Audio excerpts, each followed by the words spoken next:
मनोहरिहं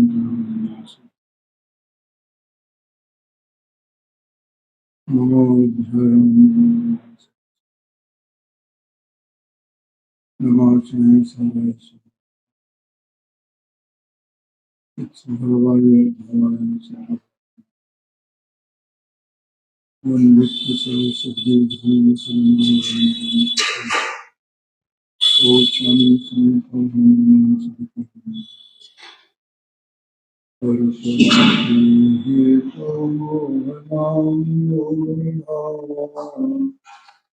गौरतुल्यभाय व्याप्तिकलनाशितः मम परमविशोदेशोदचिन्मात्रमूर्ति भवतु संसारयाख्यवान्।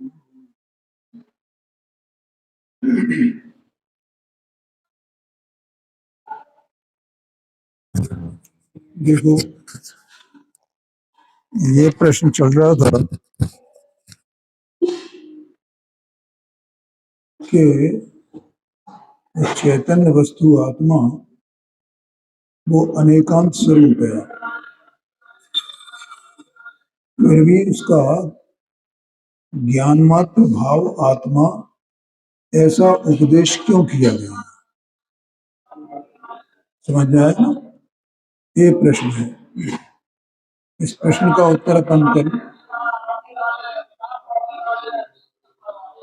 इस प्रश्न का उत्तर अपन ने कल देखा था। देखो, आचार्य ने ये कहा, पहले एक सिद्धांत बताया। क्या सिद्धांत बताया? कि लक्षण की प्रसिद्धि के द्वारा लक्ष्य की प्रसिद्धि होती है। लक्ष्य की प्रसिद्धि कैसे होगी? लक्षण से। लक्ष्य किसको कहते हैं? वस्तु को। और उसकी जो पहचान है, जो चिन्ह है, जो लक्षण है, उसको लक्षण कहा जाता है। ठीक है, इतनी बात समझ में आ गई। अब जो है, यहाँ आत्मा जो चैतन्य वस्तु है, तो उसका लक्षण क्या निर्धारित किया आचार्य ने? कि ज्ञान उसका लक्षण है, ये निर्धारित किया ना। इसलिए तो ज्ञान मात्र आत्मा, ज्ञान मात्र आत्मा, ज्ञान मात्र आत्मा। माने हम जो अज्ञानी जीव हैं, वे हम अपने को कैसे पहचान?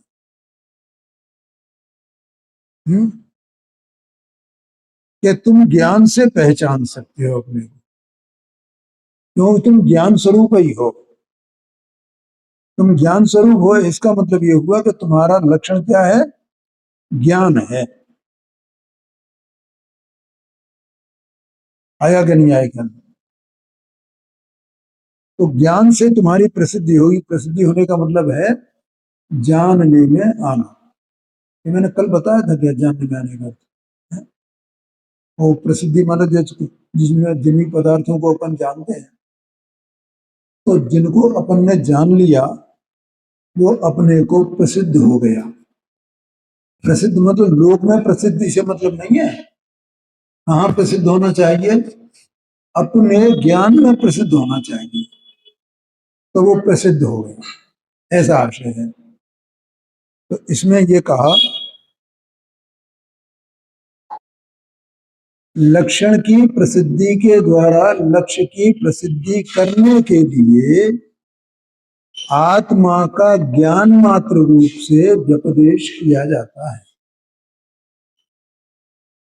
क्या कहते हैं आगे? आत्मा का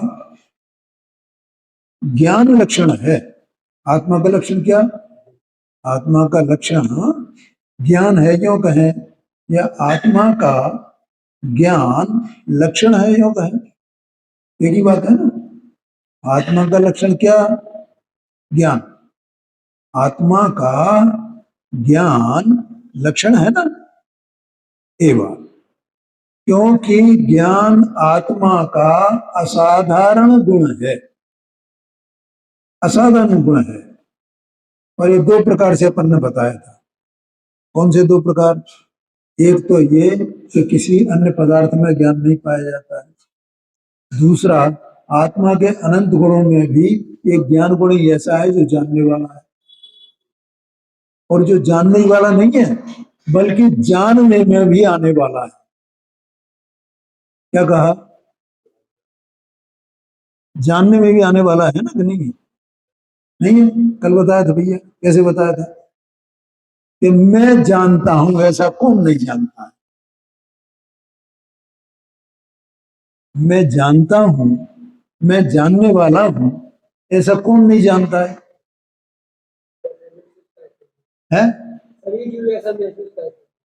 हाँ, सभी जानते कि मैं जानने वाला हूं, मैं जानता हूं। अब ये अलग बात है कि वो जानने में दूसरी चीजों को मिला दे कि मैं इस वाला हूं, मैं उस वाला हूं, मैं देह वाला हूं, मैं राग वाला हूं। लेकिन इन सबके होते हुए भी आत्मा में जो ज्ञान है तो वो ये तो जानता है ना कि मैं जानने वाला हूं। अब मैं ये कहूं कि मैं जानने वाला हूं, तो इसका मतलब मैंने अपने जानने को जाना कि नहीं जाना? क्योंकि बिना जाने मैं नहीं कह सकता हूं कि मैं जानने वाला हूं। नहीं आया ख्याल में? क्या बोला? मैं जानने वाला हूं, ये मैंने कहा, ठीक है। और सब, मैं सबसे पूछूं कि भैया आप जानने वाले हो क्या नहीं? आप जानने वाले हो क्या नहीं? आप जानने वाले हो क्या नहीं? आप जानते हो क्या नहीं जानते? क्या हाँ सब हम जानते हैं, हम जानने वाले हैं। तो तुम्हारा जो जानने वाले हो, तुम जानते हो, तो ये तुम्हारे जानने में आता है कि नहीं आता है? तभी तो कहोगे। नहीं, हाँ मैं जानता हूं, हाँ मैं जानता हूं। इसका मतलब जो जानना है वो तुम्हारे जानने में आया कि नहीं आया? तुम्हारा जानना तुम्हारे जानने द्वारा जाना गया कि नहीं जाना गया? आया कि नहीं आया? ऐसा वो जानना है, ऐसा वो ज्ञान है। इसलिए वो ज्ञान जो है वो आत्मा का लक्षण ज्ञान कहा गया है। एक बात। दूसरी बात, वो इतना तो है, इसी के साथ में वो जानना अपने जो अनंत गुण है ना, उन अनंत गुणों के जो परिणमन है, अनंत गुण है, उनको भी जाने हो अंतरंग में। और बाहर में पुद्गल धर्म अधर्म आकाश काल अन्य जीव, इनको भी जाने। लेकिन ऐसा कोई अन्य द्रव्य नहीं है। क्या कहा? ऐसा कोई अन्य पदार्थ जगत में नहीं है, एक आत्मा ही ऐसी वस्तु है, ऐसा आशय है। देखो, आत्मा का ज्ञान, आत्मा का ज्ञान लक्षण है, क्योंकि ज्ञान आत्मा का असाधारण गुण है। तो इतनी चर्चा मैंने जो कि वो काय के लिए की भी है, ये बताने के लिए कि ज्ञान आत्मा का असाधारण गुण है, असाधारण विशेषता है आत्मा का, आत्मा की। समझ में है ना? मतलब जो कहीं नहीं पाई जाती। अन्य द्रव्यों में ज्ञान गुण नहीं है। देखो लिखा प्रकट में, अन्य द्रव्यों में ज्ञान गुण नहीं है। पंखा चालू कर देना। इसलिए ज्ञान की प्रसिद्धि के द्वारा, ज्ञान की प्रसिद्धि के द्वारा उसके लक्ष्य की, ज्ञान लक्षण और उसका लक्ष्य क्या? आत्मा। कल कल लक्षण और लक्ष्य की बात की गई थी ना, काय की बात की गई? लक्ष्य, लक्ष्य किसको कहेंगे और लक्षण किसको कहेंगे? कि जो वस्तु है, जिसका जो लक्षण है, वो लक्षण जिसमें पाया जाता है वो लक्ष्य है। तो ज्ञान किसमें पाया जाता है? देह में पाया जाता है? नहीं। कर्मों में पाया जाता है? ज्ञान वर्णादि काटकों में नहीं पाया जाता। राग में पाया जाता है? नहीं पाया जाता। आया कि नहीं आया? अरे भेद के जो विकल्प होते हैं उनमें भी ज्ञान नहीं पाए, वो भी आ गए है। तो फिर ज्ञान किसमें पाया जाता है? एक आत्मा चेतन वस्तु पूरी अखंड अभेद, उसमें वो जो लक्ष्य है और उसका वो लक्षण ज्ञान है। समझ में आया? जो क्या है, विकल्प है, राग है, ये तो सब छूट जाते हैं और ज्ञान नहीं छूटता है। ज्ञान तो सदा काल है ना, निगोद से लेकर के सिद्ध तक। क्या कहा?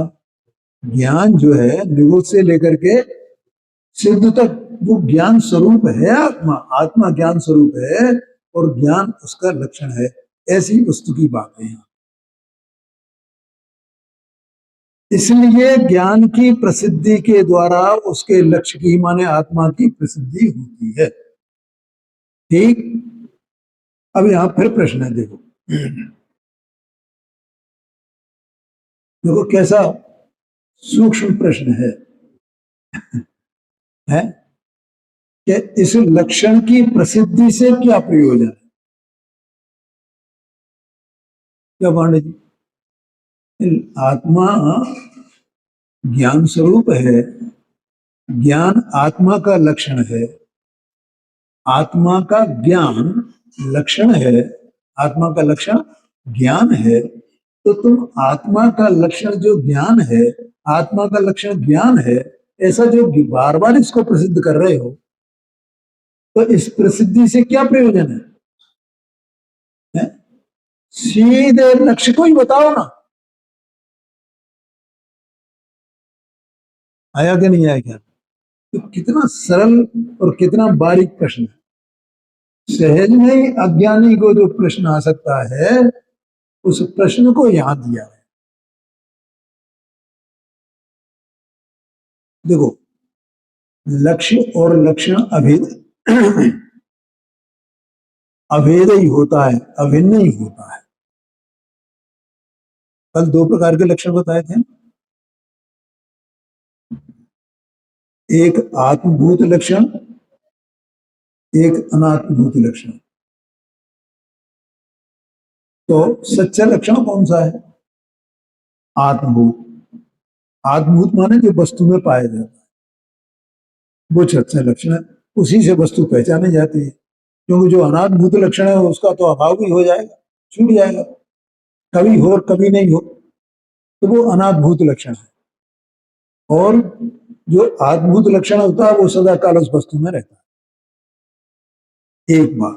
दूसरी बात, लक्षण और लक्ष्य अभेद ही होते हैं, अलग अलग नहीं होते। तो वो लक्ष्य तो उसी में समाया हुआ है ना, वस्तु में। उस वस्तु में से अपन ने उसको लक्षण को विषय बनाया और वस्तु को जान लिया। आया कि नहीं आया कि नहीं? तो लक्ष्य और लक्षण में ये भेद होता है, भेद किया जाता है। मैं एक छोटी सी बात आपसे पूछता हूँ, तो भैया एक घड़ी किसको कहते हैं? तो घड़ी का कोई लक्षण होगा कि नहीं होगा? तो वो लक्षण हमें ख्याल में आता है कि नहीं आता है? साइकिल किसको कहते हैं? तो हमें लक्षण ख्याल में आता है कि नहीं आता है? कि जिसमें दो पहिए हों और ऐसा उसका फ्रेम हो, वो पूरा अपने ख्याल में आ जाता है कि नहीं आता? तो वो लक्षण है ना उसका। और वो लक्षण उस साइकिल में अभेद है ना, और उस साइकिल उन सबके मिला करके एक साइकिल है ना। घड़ी एक से दो या तीन कांटे होते हैं भैया, है। और उसमें वो अंक 1 से 12 तक के अंक उसमें बने रहते हैं और वो सुइयां चलती रहती हैं। ऐसी घड़ी होती है, माने समय दिखाने वाली, समय दिखाना उसका लक्षण है। कौन संक्षेप में कहे तो जो समय दिखावे वो घड़ी है। तो समय दिखाने का जो लक्षण है वो उस घड़ी में है कि नहीं है? तो घड़ी क्या हो गई? लक्ष्य। और समय दिखाना उसका क्या हो गया? लक्षण हो गया। बोलो, समझ में आया कि नहीं आया? तो ऐसे वो लक्ष्य और लक्षण अभेद होते हैं। तो अब यहाँ इसका एक प्रश्न है शिष्य का क्या प्रश्न है कि आप लक्ष्य की प्रसिद्धि करो। लक्षण की प्रसिद्धि से क्या प्रयोजन है? समय दिखाना, समय दिखाना उसका लक्षण है। समय, इसकी प्रसिद्धि क्यों कर रहे हो? मैंने ये जब तो क्यों बता रहे हो? आप तो सीधा घड़ी बता दो ना, ये घड़ी है, ये तो लक्ष्य है ना। ये घड़ी है भैया, ये घड़ी है, इसको घड़ी कहते हैं, ये घड़ी है। अब किसी को पता ही नहीं है घड़ी के है क्या, क्या करती है, काय के लिए, क्या प्रयोजन है इसका? है किसी ने घड़ी नहीं देखी हो और उसके सामने घड़ी लाके कर दो घड़ी, क्यों भैया? कभी तो घड़ी बनी होगी ना। पुराने समय में जब घड़ी इजाद नहीं हुई थी ना, तो किस तरह को उसको समय को नापा जाता था, पता है आपको? है सूर्य की रोशनी से दिन में, है कि ये कहां से कहां तक पहुंचती है। और उसमें कुछ मुझे पूरी तरह याद नहीं आ रहा है, कुछ कोई बर्तन में पानी मानी भी रखते थे, उससे उसका वो अक्स वगैरह देखते थे, क्या करते थे, उससे उसका वो अंदाज लगाते थे कि टाइम अब इतना हो। ये तो मालूम था कि टाइम होता है, समय होता है, और ये 1 से 12 तक बजते हैं, और 12 से फिर एक से शुरू होता है, 1 से 12, फिर 12 के बाद फिर 1 से 12, फिर 1 से 12, ऐसे 24 घंटे होते हैं दिन में। ये तो सबको पता था, लेकिन उस समय कैसे देखा जाता है? तो वो उस तरह देखा जाता था। अब मान लो पहली बार घड़ी ईजाद हुई और वो सामने आई होगी, तो भैया ये क्या है, ये क्या है, ये क्या है, तो उसका कुछ लक्षण बताया होगा ना कि भैया तुम ये जो समय इस तरह देखते रहते हो, ये तुम्हें प्रत्यक्ष समय दिखाई दे। तो इसका लक्षण क्या हो गया? लोगों ने क्या समझ लिया?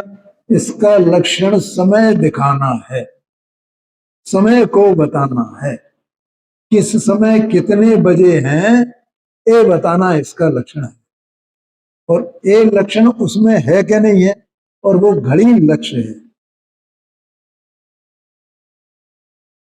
आया समझ में? तो यहां कह रहे हैं देखो, इस लक्षण की प्रसिद्धि से क्या प्रयोजन है कि मात्र लक्ष्य ही प्रसाद अर्थात प्रसिद्ध करने योग्य है।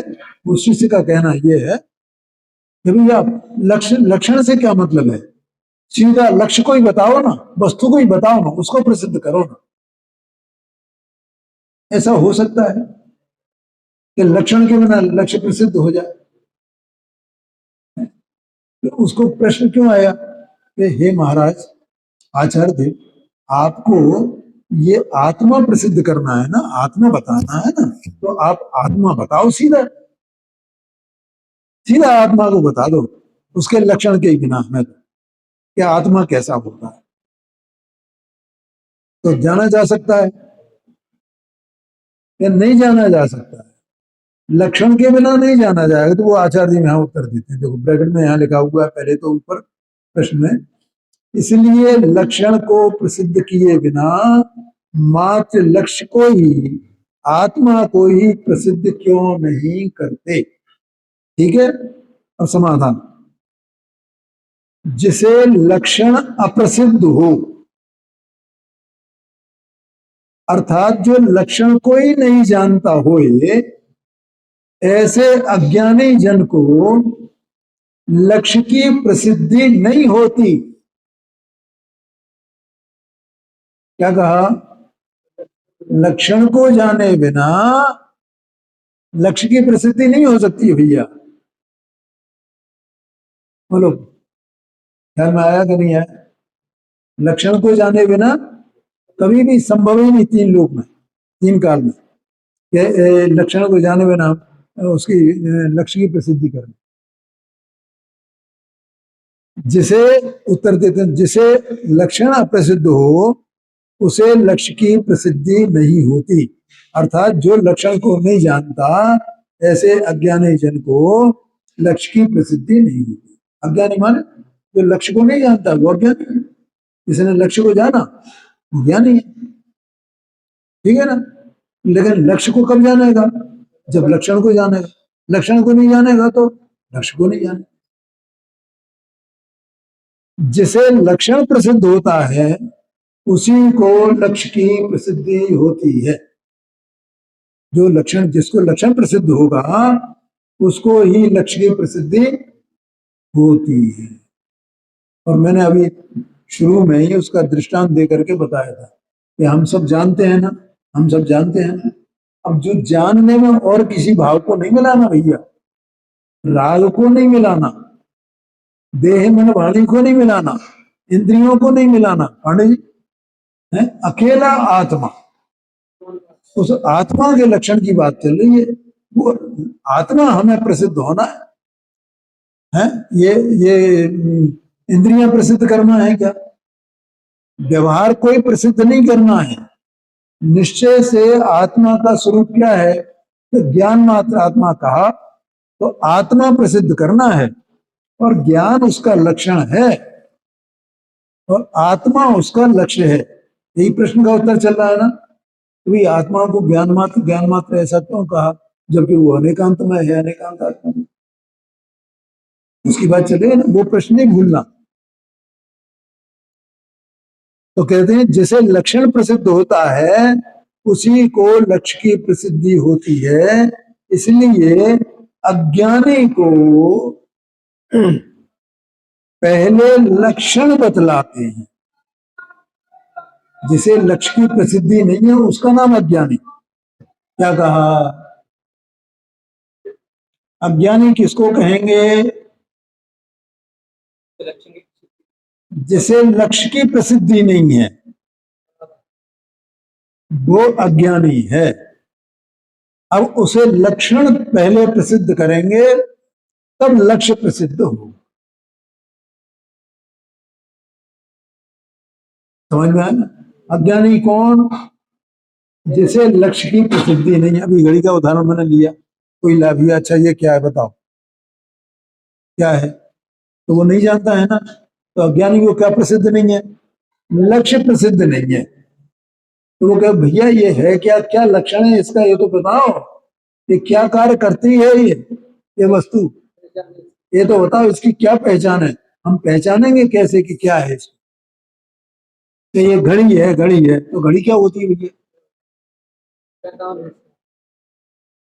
कोई लक्षण तो बताओ क्या कार्य करती है। इस समय दिखाती है, उस समय दिखाना उसका लक्षण।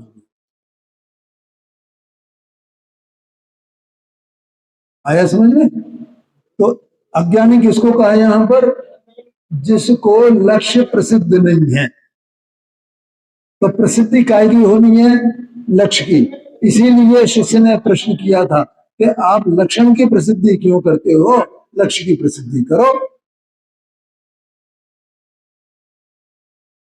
आया कि नहीं आएगा? इसलिए प्रश्न किया ना कि आप लक्ष्य की प्रसिद्धि करो। इसका मतलब उसे वो लक्ष्य का पता नहीं है। तो लक्ष्य का पता नहीं है तो लक्षण का पता कैसे होगा? लक्षण से लक्ष्य को जानेगा, ऐसा है। इसलिए अज्ञानी को पहले लक्षण बतलाते हैं, उसके बाद वह लक्ष्य को ग्रहण कर सकता है। ग्रहण कर सकता है माने जान सकता है। ठीक है। अब फिर आगे कहते हैं, फिर प्रश्न देखो कितने प्रश्न हो गए। तीसरा प्रश्न है ये, ऐसा कौन सा लक्ष्य है कि जो ज्ञान की प्रसिद्धि के द्वारा उससे भिन्न प्रसिद्ध होता है? क्या कहा? ऐसा प्रश्न किया, ऐसा कौन सा लक्ष्य है? इसका मतलब क्या हुआ कि ये जो अज्ञानी है, ये अज्ञानी ऐसा मान रहा है कि लक्ष्य अलग है और लक्षण अलग होता है। क्या मान रहा है? लक्ष्य अलग होता है, लक्षण, और उसे लक्ष्य और लक्षण के स्वरूप ही नहीं पता है। इसीलिए लक्ष्य और लक्षण का स्वरूप बताने के लिए बात लिखी है। ऐसा कौन सा लक्ष्य है कि जो ज्ञान की प्रसिद्धि के द्वारा उस ज्ञान से भिन्न प्रसिद्ध होता है? ज्ञान से भिन्न प्रसिद्ध होता है। तो उत्तर, तो क्या उत्तर दिया आचार्य देव ने? भैया ज्ञान से भिन्न लक्ष्य नहीं है। समझ में आया कि नहीं आया? ये बिल्कुल समझ लेना, मैं रोजाना ये बात बोलता हूँ कि एक बार पढ़ जरूर लेना है इसको, है जो अपन ने यहाँ बताया है ना। तो इसलिए क्या है, देखो ये परंपरा चलती रहेगी, आएगी परंपरा चलानी है अपने को समझने की। नहीं तो थोड़े दिन बाद इसे फिर पढ़ोगे तो फिर भूल जाओ। और अगर अभी अभी अभ्यास कर लिया तो आप भूलोगे नहीं, नहीं तो आप भूल जाओगे। इसका मतलब क्या है? इसका मतलब क्या है आप हर सोचने लगोगे। इसलिए हमारे ज्ञान की परंपरा चलती रहे, ये आशय है। परंपरा कोई बाहर में नहीं चलानी है, हमारे अभ्यास की परंपरा चलनी चाहिए। तो आचार्य देव उत्तर देते हैं, ज्ञान से भिन्न लक्ष्य नहीं है। लक्ष्य माने वस्तु, वस्तु जो है वो ज्ञान से भिन्न नहीं है, ज्ञान से अलग नहीं है। क्योंकि ज्ञान और आत्मा में द्रव्यपने से अभेद है। क्या कहा? थोड़ा अभी अभी बात पूरी नहीं हुई है पांडे जी। क्या लिखा है देखो, ज्ञान और आत्मा में द्रव्यपने से अभेद है। वो कल अपन ने कुछ चर्चा की थी, आप नहीं थे कल शायद, अपन ने कुछ कल चर्चा की थी कि आत्मा को आत्मा कहो कि ज्ञान कहो एक ही बात है। ऐसा बोला था कि नहीं बोला था? है? तो यहाँ द्रव्यपने का मतलब वो ही है। ज्ञान कहो तो वही द्रव्य है और आत्मा कहो तो वही द्रव्य है। समझ में आया कि नहीं आया? क्यों? क्योंकि आत्मा सर्वांग ज्ञान ही तो है, और है क्या? ज्ञान के अलावा क्या है? देखो, तो पूज्य गुरुदेव जी कई बार याद करते हैं, ज्ञान मूर्ति आत्मा, चैतन्य मूर्ति आत्मा। मूर्ति का मतलब क्या होता है? जैसे सामने मूर्तियां विराजमान है ना, तो एक मूर्तियां काय की है भैया? कोई धातु की है, कोई पाषाण की है, मार्बल, संगमरमर पाषाण की। तो इनका पूरा का पूरा उसके एक एक अंश उस पाषाण में है ना। क्या कहा? उस पाषाण में ही है, वो मूर्ति में ही है। वो पाषाण जो है उसमें मूर्ति में पूरी मूर्ति है, उसी पाषाण की एक एक अंश उसका मूर्ति का पाषाण में है ना। ऐसे आत्मा का एक एक अंश कैसा है? ज्ञान में, ज्ञान में, ज्ञान में, ज्ञान में, ज्ञान में, ज्ञान में। अब आत्मा के कितने अंश हो सकते हैं भैया? ये देखो, असंख्यात तो प्रदेश, ये आत्मा के अंश क्षेत्र की अपेक्षा से। अनंत गुण द्रव्य की अपेक्षा से। अनंती पर्याय काल की अपेक्षा से। ख्याल में आया कि नहीं है? तो इन सब में आत्मा है, तो आत्मा ऐसा उस ज्ञान में ही है ना। कौन सा ऐसा प्रदेश है जिसमें जो ज्ञान में नहीं है? कौन सा ऐसा गुण है जो ज्ञान में नहीं है? कौन सी ऐसी पर्याय है जो ज्ञान में नहीं है? और आत्मा अपने में गुण पर्यायात्मकता का पूरा पिंड है।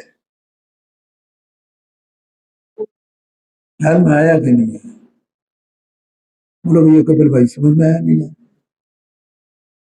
ये देह मनवाणी से भिन्न, ज्ञानावरणादि आठ कर्मों से भिन्न, और ये रागादि विकारी भावों से भी भिन्न ऐसा परमात्मा अंदर में विराजमान है। इन चीजों ने ज्ञान मात्र आत्म वस्तु उसको छुआ नहीं है, और आत्मा ने भी उनको छुआ नहीं है। ऐसी वस्तु में आत्मा हूं,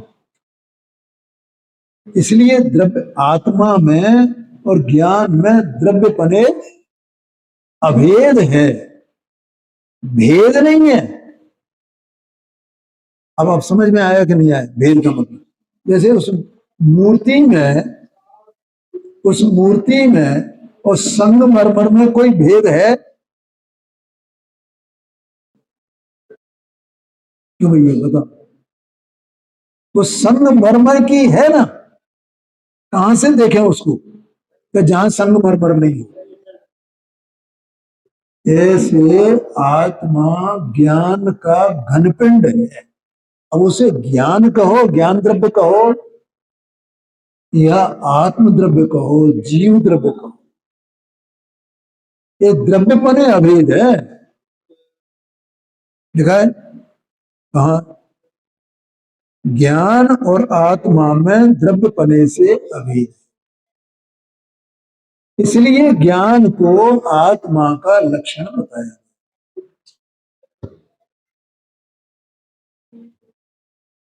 समझ में आया कि नहीं? किसी को भाई देखो कोई प्रश्न हो किसी को तो पूछ लेना। क्या भैया जिनेंद्र भाई? देखो ऐसा सर्वथा मौन ऐसा नहीं है।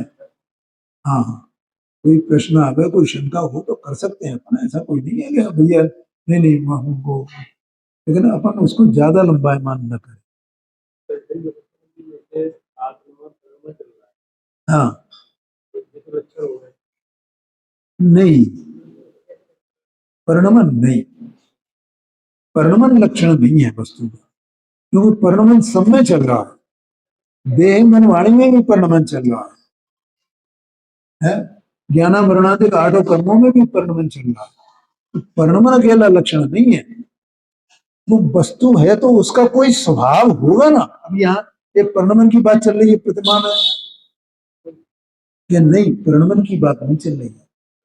अभी घड़ी में अपन ने ये देखा, इस समय दिखाने वाला, तो वो परिणमन चल रहा है, इसलिए हमें उसका लक्षण ही नहीं पता होगा तो परिणमन क्या करेगा? परिणमन तो हो रहा है उसमें। परिणमन का मतलब कार्य का होना, परिणमन का मतलब क्या होता है? कार्य का होना, ये परिणमन है। तो उसमें जानने का कार्य तो होता है, लेकिन जानने का कार्य होता है तो जानना या ज्ञान उसका लक्षण हुआ ना। जानने का कार्य है तो जानना उसका स्वभाव होगा, तभी तो जानने का कार्य करेगा, नहीं आएगा। क्या कहा? एक बात, जिस वस्तु का जो स्वभाव है, जो शक्ति है, वो शक्ति का पर्याय में परिणमन होता है। तो आत्मा का क्या स्वभाव है? जानना आत्मा का स्वभाव है, तो कौन सा कार्य करेगा आत्मा? जानने का कार्य करेगा। बस जानने का कार्य मात्र ही आत्मा का है, क्योंकि जानना उसका स्वभाव है और कोई वो कार्य करने में सक्षम ही नहीं है। आत्मा ज्ञानम स्वयं ज्ञानम ज्ञानात अन्यत करोति किम, आत्मा ज्ञान के अलावा और करता क्या है? क्या कहा? आत्मा ज्ञान के अलावा कुछ करता ही नहीं है। क्यों? क्योंकि आत्मा ज्ञान लिखा, आत्मा ज्ञान, इसका मतलब ये अवेपना बता रहे हैं ना। आत्मा कहो कि ज्ञान कहो, आत्मा ज्ञान है, ज्ञान है आत्मा। तो जो ज्ञान है वो कार्य क्या करेगा? आत्मा है तो क्या कार्य करेगा? ज्ञानात अन्यत करोत के माने ज्ञान के अलावा और क्या कार्य करे? क्या क्या कि माने क्या? ज्ञानात अन्यत, अन्यत माने अन्य कार्य है, कौन सा कार्य करेगा आत्मा? ऐसा आचार्य देव का प्रश्न है। जब आत्मा ज्ञान स्वरूप है तो ज्ञान के अलावा और क्या कर सकता है? और क्या कर सकता है? वो व्रत पाल सकता है क्या?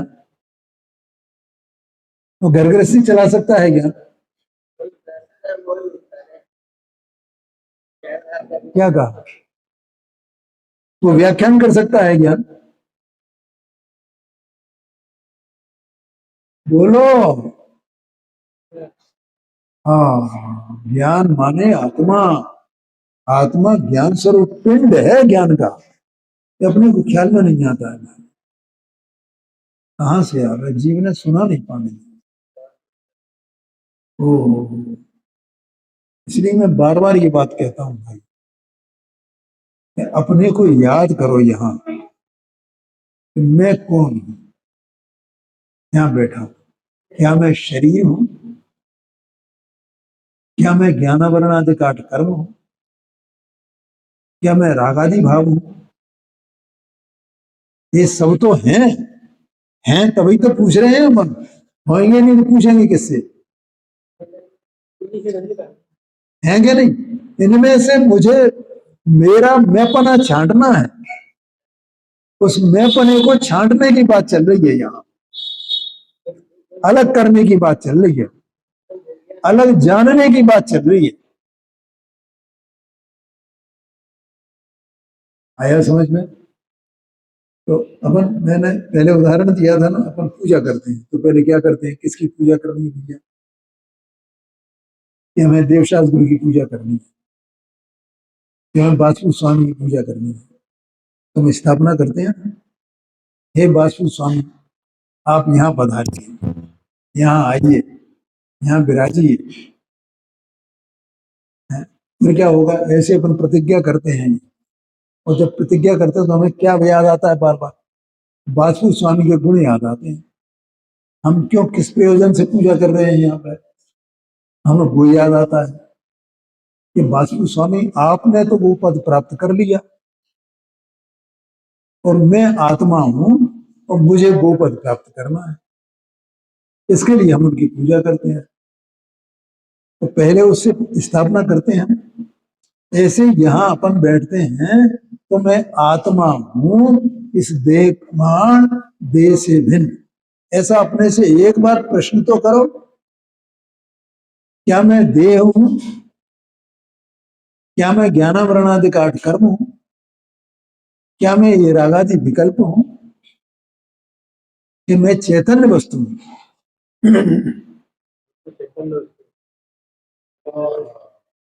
हाँ,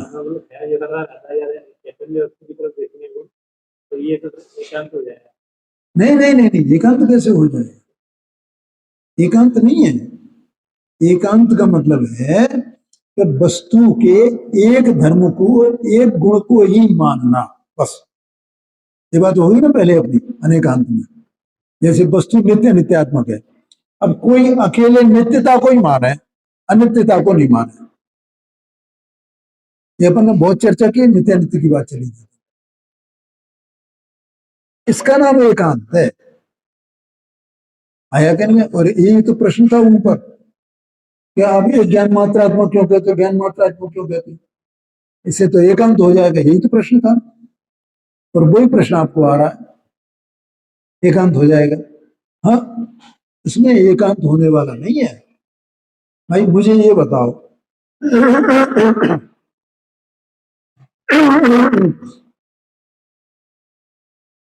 कि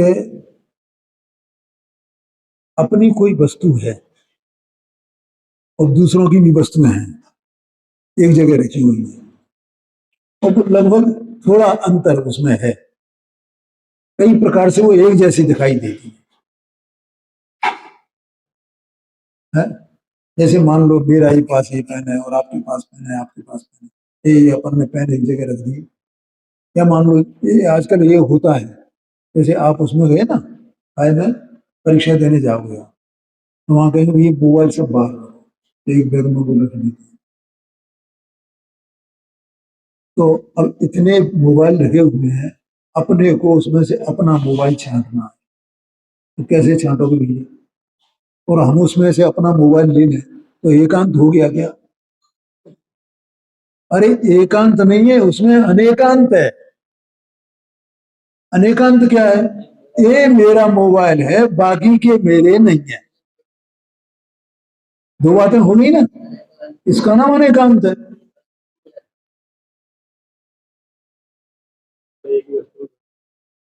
हाँ जी, दोनों चीज। ये तो अपन ने ये 14 कलश पढ़े थे, तभी खूब मजा आई अपन ने किए इसे। मैं समझता हूँ कम से कम महीना 1.5 महीना तो हो गया होगा 14 कलशों को, है। तो वो एकांत नहीं होगा। इन चीजों से, इतना स्पिंड में से अपने को, अपना आत्मा खोजना है, अपना आत्मा प्राप्त करना है। जैसे वो अनेक मोबाइल में से एक मोबाइल अपने को लेना है, अपना वाला, दूसरे का नहीं। तो अपना मोबाइल ही अपने काम का है ना, दूसरों का मोबाइल तो अपने काम का नहीं है ना। हो सकता है,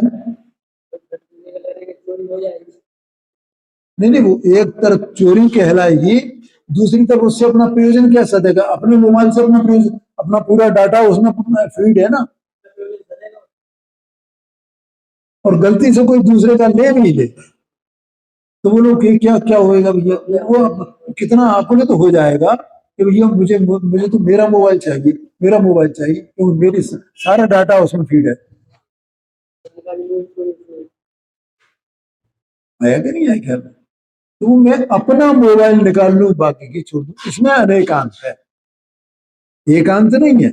ऐसे यहाँ देह मन वाणे ज्ञाना वर्णादि गाठ कर्म और रागादि भाव, इनमें से मुझे मेरा मैं पना, वो मुझे पकड़ना है। अनाज से मैंने क्या किया है?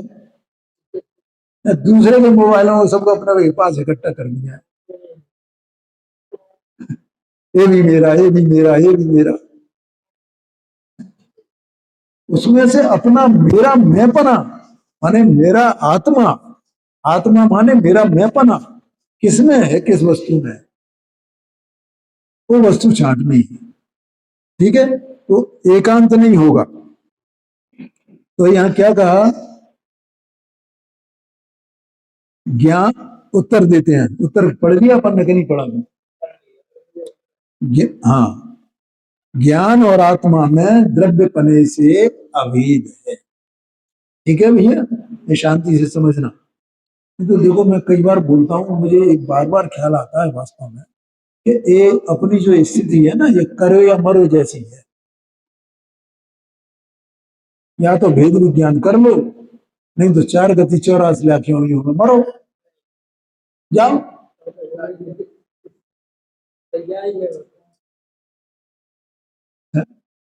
बोलो क्या करना है? मरना है क्या करना है? करना है, या तो करो नहीं तो मरो। और यही हो रहा है अनंत काल से। मरो, जन्म मरण, जन्म मरण, जन्म मरण है। और जिसने कर लिया, बस वो समझ लो हो गई छुट्टी उसकी जन्म मरण से। अब नहीं मरने वाला है वो। लिखा है उन्हीं जी साहब ने, दौलत राम जी साहब ने, अब हम अमर भय न मरेंगे। क्यों? तन कारण मिथ्यात्व दियो तज। तन कारण माने इस शरीर को प्राप्त करने का बार बार कारण कौन सा था? मिथ्यात्व। अब हमारा मिथ्यात्व छूट गया है, मिथ्या मान्यता छूट गई है। कौन सी मिथ्या मान्यता छूट गई है? कि जो देह है वो मैं हूं, मैं शरीर वाला हूं, ये मेरी मान्यता छूट गई। अब क्यों देह धरेंगे? अब हम देह क्यों प्राप्त करेंगे? अब हम अमर भय न मरेंगे, अब मरने वाले नहीं है हम। इसलिए कहता हूं, करो या मरो, एक काम है। हाँ हाँ हाँ। देखो, अब यहां फिर प्रश्न है, देखो। तब फिर जब उनमें भेद नहीं है, अभेद है, तब उसने ये प्रश्न किया है कि लक्षण और लक्ष्य का विभाग किस लिए किया गया? हे महाराज आचार्य देव, आप ये बताओ, जब उनमें भेद ही नहीं है, तो लक्षण लक्ष्य का भेद आपने किया ही क्यों? जो ज्ञान सो आत्मा, जो आत्मा सो ज्ञान, अभेद ही है ना, तो भेद क्यों कर रहे हो आप? ऐसा प्रश्न है। आ गया समझ में? अपन यहाँ इस प्रश्न तक आ गए, समय हो गया, मैंने देख नहीं पाया था, और आगे की चर्चा अपन कल करेंगे।